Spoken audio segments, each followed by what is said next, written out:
It's time for sports. I'm not happy this morning. What's wrong with Hearts of Oak? I don't think there's a cause for panic at the moment yet, because Okay. it's just the first loss in the last 8 games that Hearts of Oak have played. But that's not acceptable. It's the only bad thing has to do with the fact that probably didn't end your holidays well, because Definitely. Hearts of Oak were looking to enter start the new year with a win, Yeah. and that didn't happen because yesterday they lost to Bechem United, a side that I thought have been good, not probably on the part of Kumasi Asante Kotoko or Accra Hearts of Oak, but then in recent times they've played some good football, and then you can't take anything away from the game yesterday.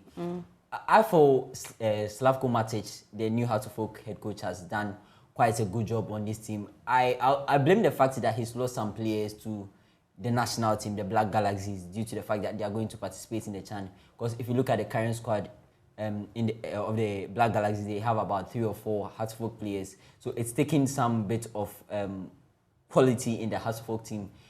Yesterday, it was a case of Hearts of Oak were going to win and then go to second position, because prior to that, the game between Aduana Stars and then Kumasi Asante Kotoko ended in a stalemate, which means Kotoko were on 18 and then Aduana on 20. Right. So had Hearts of Oak won yesterday, they go on 19, which is just 1 point behind Aduana Stars. But that didn't happen.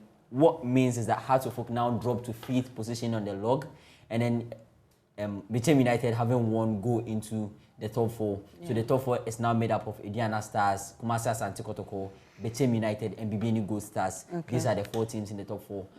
For Hearts of Oak fans, yes, as I've already mentioned, we are disappointed already. Yes, if you're disappointed, just know that the team is on a good course. There's a likelihood that we could see a much better Hearts of Oak going forward. Okay. I think one thing that has been evident in their play is the style of play.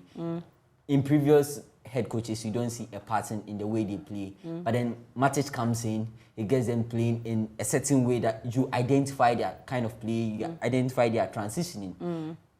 It's just unfortunate they considered those 2 goals, because I wouldn't make it more of a defensive error. I thought Bechem United were blistering on the counter attack. Once they get to in that spot, there's no stopping them, and then that is one thing they utilize. Late equalizer from Robert Adosowa, but it wasn't enough for Hearts of Oak, who had to lose on the end. In terms of national duty, I think the Black Galaxies, we all know, were camping in Egypt for the past week. Today they end their campaign in Egypt. They will be traveling to Algeria for the CHAN tournament, which begins on January 13. Let's not forget that the Black Galaxies had not been at the CHAN tournament for the past 7 years, so we get a chance to return. Ghana is in the group alongside Morocco, Sudan, and then Madagascar. So we are looking to make an impact. Well, head coach of the side, Arno Walker, says he's been impressed with the preparation they've had, because in the 2 games they played against Egypt's under-20 side and then the Al Ahly, Egyptian side Al Ahly, they scored 5 goals. Okay. So in those 2 games, it tells you probably the team is getting to know each other better, and then they will gel with time. I believe before the start of the tournament, Ghana should be able to be in good shape, which has already been mentioned by Arno Walker. Well, let's see how it goes. Lawrence, thank you so much for bringing us sports, and that's how